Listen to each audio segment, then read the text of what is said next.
guys, welcome back to the Prehistoric Life Podcast. I'm your host, Eric Crawford, and today we're diving into another dinosaur episode. This is not actually a dinosaur. I just lied to y'all. I'm so sorry. This is a mammal. We're doing a mammal. More specifically, a woolly rhinoceros. Now, this is crazy because I've already done an unboxing episode. And no, this is not the alleged Elasmotherium. This is the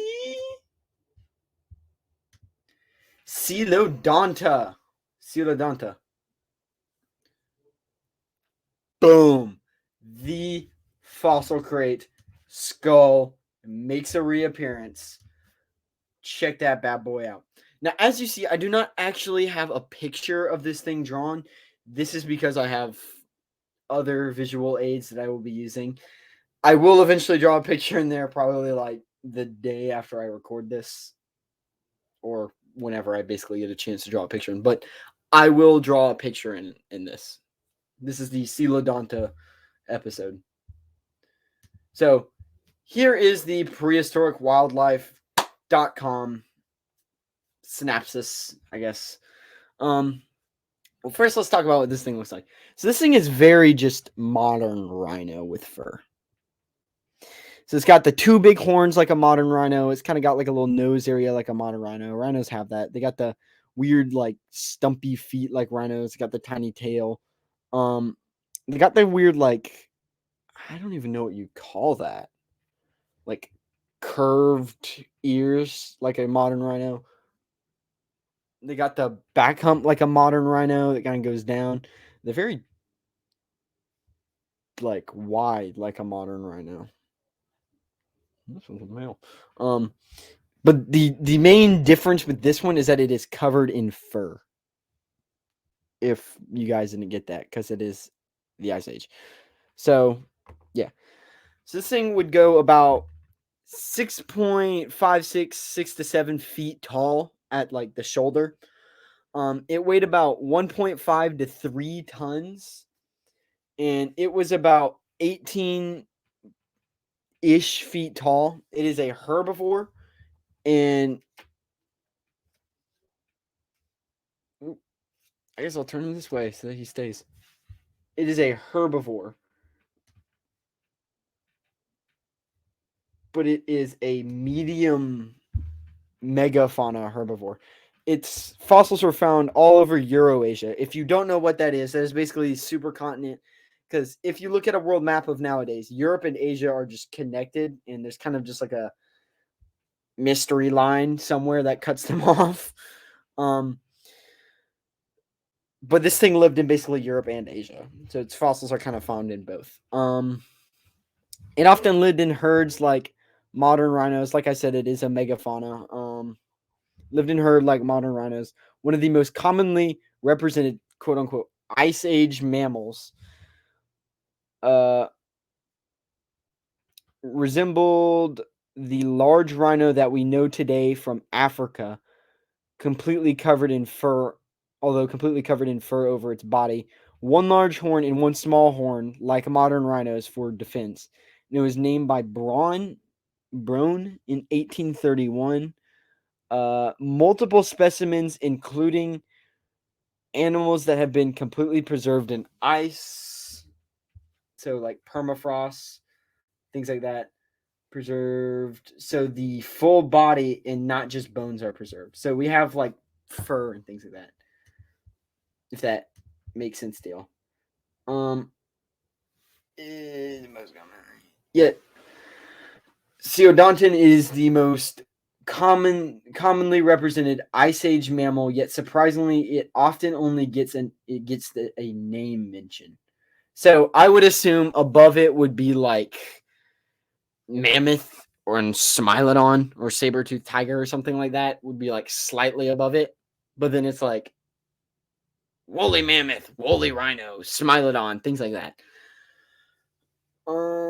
Popular known as the woolly rhino, Coelodonta resembled a large rhinoceros that we know today from Africa, but with completely covered covering of fur over its body.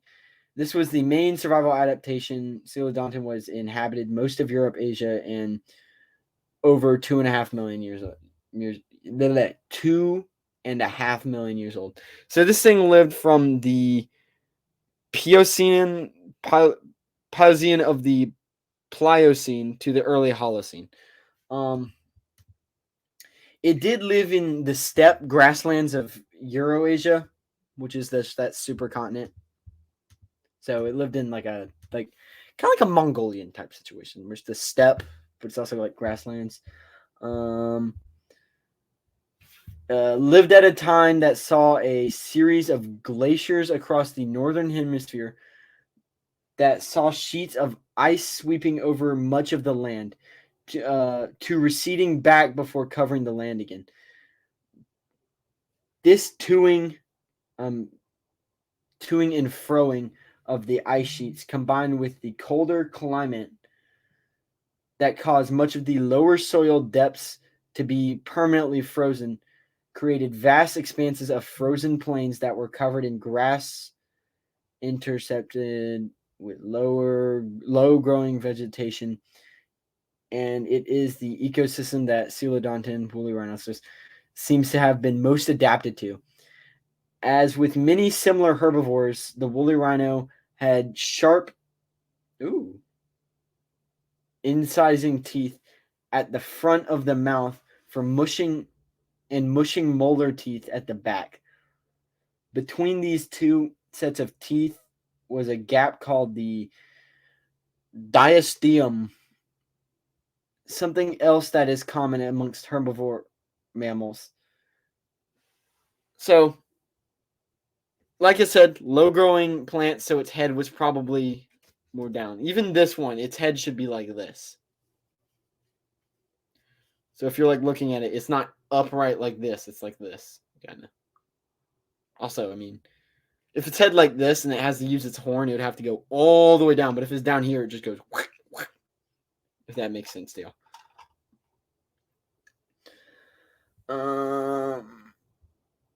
It's uncertain exactly what kind of herbivore Coelodontan was. Some people think that the woolly rhino was a grazer that cropped the grassy plains like a cow, while others believe it was a browser that fed from low-growing plants, either on the plausible, I don't know. Although most lean towards grazing idea, as grasses would have been much more abundant in more complex low-growing plants than more low-growing plants. So this is really the rise of grass. That should be a movie. I don't know. The woolly rhino is thought to have used a fermentation method of processing the cellulose-rich grasses in order to get the full nutritional benefit from the nutritional poor vegetation of the ecosystem. This is actually a very clever method of digesting to adapt, since as grass is broken down by fermentation inside the gut of the woolly rhino, it generates a small amount of heat that would have added effect of warming the body from the inside. So apparently this thing eating warmed its body, maybe.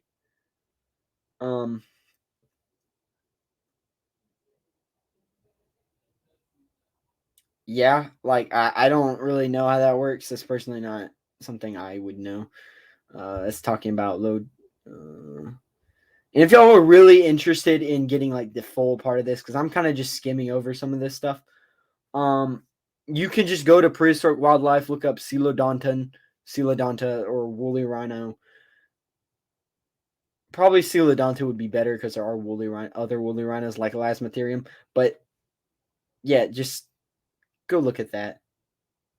One of the best examples of Coelodonta comes from the tar pits in Poland near Stronia that had its body frozen and preserved. Before this time, the only visual representation of the living Coelodonta was in form of cave art and had been made by ancient human beings. So, wow.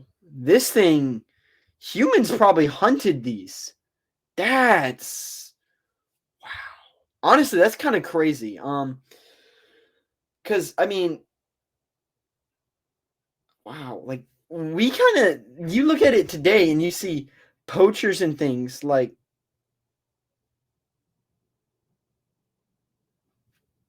hunting rhinos in modern day to like almost extinction. Um like they hunt rhinos like modern day rhinos to not extinction, but near extinction. Um and they kind of struggle with that, but we have like guns and things nowadays. Imagine trying to hunt this big old hulking behemoth with a giant war horn on it with like a spear. Like Jesus Christ on a motorbike. Yes, I'm stealing that dude's thing. If you know what I'm talking about, you know what I'm talking about. Like I cannot imagine having to hunt a rhino because this thing not only did it have like a layer of fat, it had a layer of fur, then like the muscle, then like bone around or that was inside the muscle, then the organs. It would be really hard to get this thing, and you would have to go at it from the side because this thing was probably well, rhinos tend to have fairly poor vision, so it might have been easier that way. But you take this thing off, it's coming after you. There's no stopping it. It's just going to come after you. I don't want to be the one to make this thing mad. I mean, wow, I would hate to do that because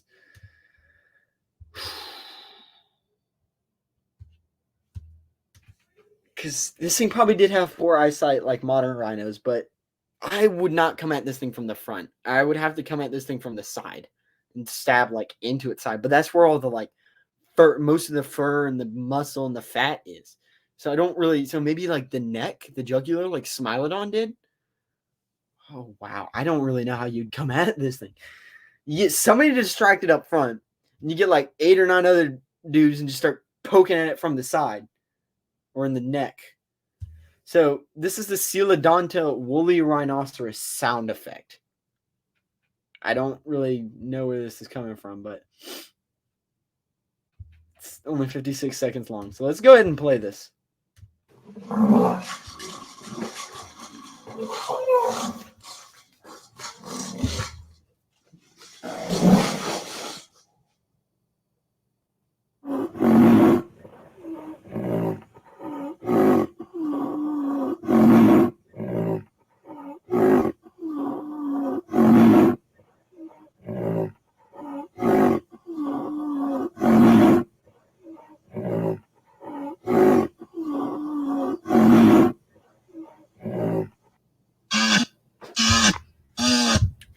What the?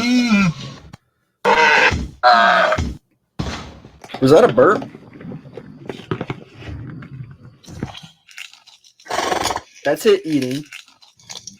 That's it like chewing.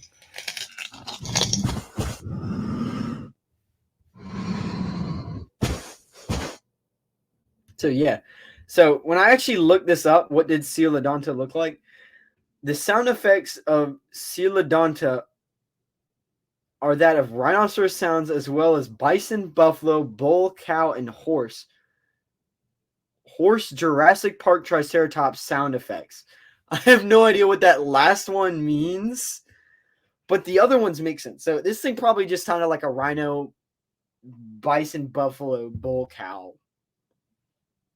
Yeah, it's like 6 of animals. Well, they all kind of sound very similar, like that, just cow sound effect. Minus the mooing. I don't think they mooed, but if you can find what a rhinoceros sounds like, the Coelodonta probably sounded like that.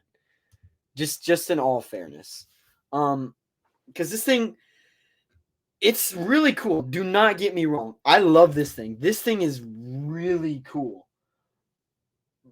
but it's basically just fuzzy rhino. Like, don't get me wrong. This thing is, I think if anything, it's slightly bigger than a rhino. Oop, I didn't mean to open that. I did not mean to open that. If anything, it's slightly, like, ever so slight, like a rhino's like here, if anything. And so it's like slightly bigger and it's just covered in fur. And that's like the main. I'm sure there are some other like biological differences that I'm not mentioning. But this thing is almost just basically a fuzzy rhino. So this is actually a great time to talk about our sponsor of today, Fossil Crates. So now I meant to open that. I did not mean to open that earlier. So I do have the Coelodonta skull out. So go. What direction is that? That way. Go check them out. They have a lot of amazing content. So go give them a like and follow and all that.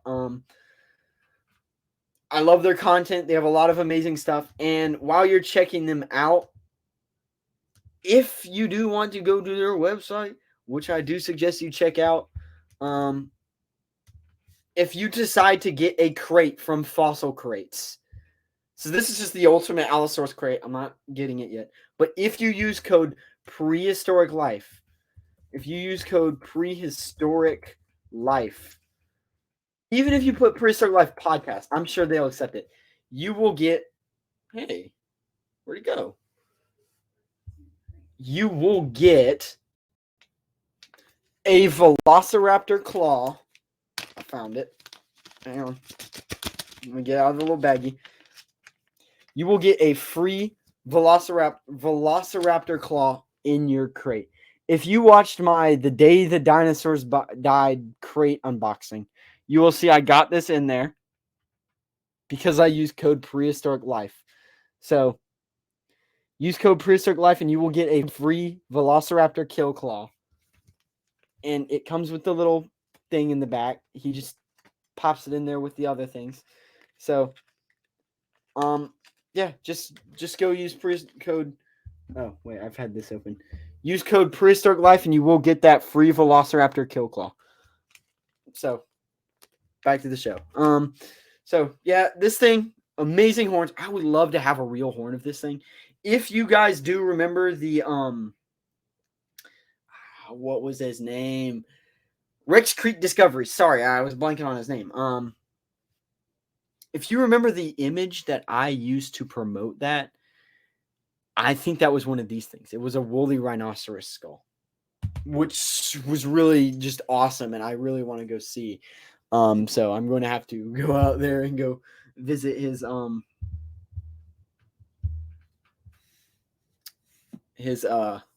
museum and go get that discovered. So I'm gonna close this up for right now. Now I know y'all are thinking, Eric, you've already discussed it. You showed off your figurine and your skull and all that. What more? And you've already done your sponsor. What more do you have? Well, if you guys do remember the Prehistoric Life episode that we did do this, you will remember that sadly the lower jaw was broken off of my Coelodontan skull that I got. So I messaged Dr. Brian Curtis, and within like 5-ish minutes, just responded. Great dude. I'm sure if something does go wrong with shipping, you can just message them and they will fix it all out. You just tell them the order number and they will fix that all out. Don't be rude. If you're being rude about it, I will get mad at you personally. But yeah, they make amazing quality stuff, and I get that shipping happens. UPS is not safe with your packages. They will break it, especially if it's fragile. But we're going to go ahead and open this on up. Practice our knife safety again. Cut that. Cut that. So it should just be the same thing. Oop. And I told them Look, man, I get that packaging happens.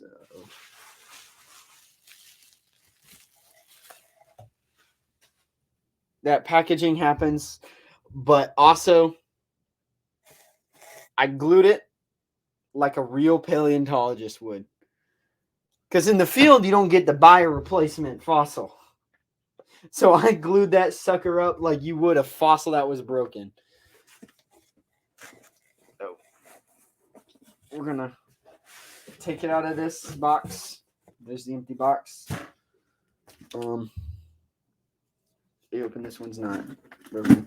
So again, Dr. Brian Curtis, thank you so much for being so kind and sending a replacement one free of charge. And I'm sure he'll do that for anybody who has something damaged in shipping. I'm sure it wasn't even them that whatever happened. I'm pretty sure it was just UPS being uncareful with the box. Wow, friction. So you can see the little bones sticking out. A lot of friction. So I'm going to empty out some of these packing peanuts.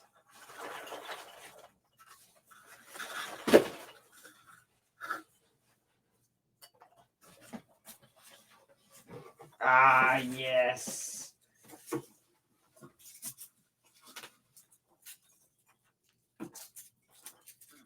Sorry, guys. There's a lot of packing peanuts and they're sticking to it.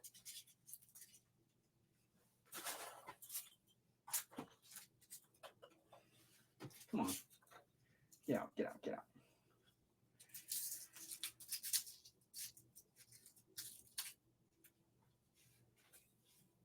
Hang on, guys. I'm sorry. There's a lot of packing peanuts on this thing. So, boom. Check that out. Check that thing out. Hole completely. Put that thing in there. There's that hole there. As you can see, there's that hole there. We're going to just clip this bad boy on in there. Boom. And check that out. The Coelodonta skull. And now what I can do for the piece of resistance, make them face off. Look how cool that is. 2 of them. They're pretty fairly sized. And I think they're 1.5 to scale, so this thing would have been like bigger than I can even show on screen. But look at that thing. You got the nasal passages, you got the eye passages, you got the mouth. Oh, look at it.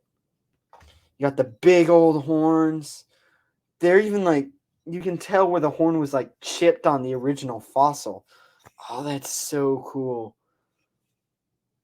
Well, not necessarily chipped, but worn away. Because it's like that on both of them. So you can too have your very own at fossilcrates.com. So go check them out. So that was just something really cool. And thank you again, Dr. Brian Curtis, for being so kind, so generous, and just sending a replacement one and getting that worked out so quick. It was actually supposed to be here like 2 days from when I'm recording this, but it just showed up today. So I was just like, guess I'm doing the episode today, because that was just really cool. So again, thank you so much. I'm going to take these down and do this.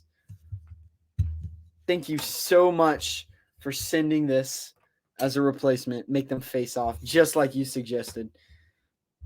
I'll even put the little tags on near them. Hang on. I'll put these near them.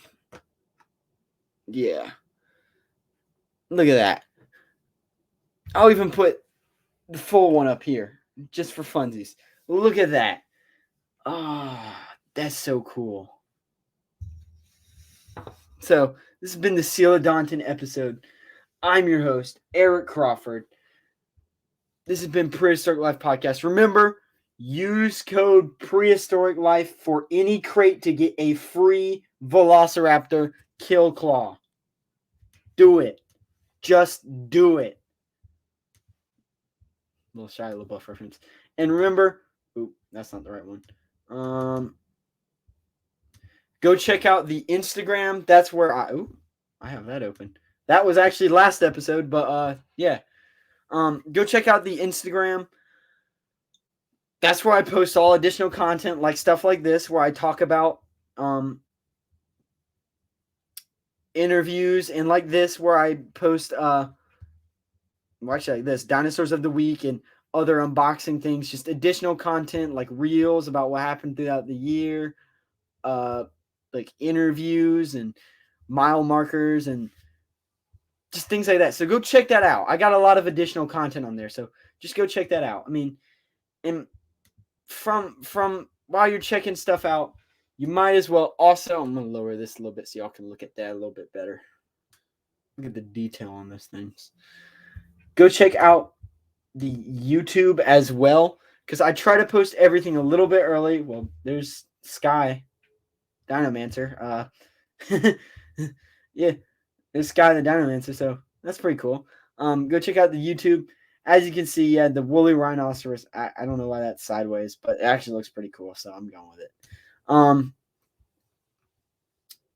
Yeah, just go check that out. I try to post everything a little bit earlier on there, just to kind of encourage y'all to go check that out. And while you're still checking stuff out, if you just want one place where there is just kind of everything, go check out the website, because from there you can see all of the episodes. You can see the YouTube and the Instagram from here. Yeah, you can just scroll through and look at all the episodes that we've done. You see all the interviews. You got the Instagram at the bottom. So yeah, just go check that out. I mean, there's a lot of amazing stuff on there, which is basically just everything I have on there. Ignore this little bar at the top. Yeah, so just go check that out for everything. And remember, go check out Fossil Crates for because they have a lot of amazing content too. So yeah, go check them out. And remember, I'm your host, Eric Crawford. This has been Prehistoric Life Podcast. Signing off. I will see you guys all next time. Remember, keep it prehistoric, and goodbye.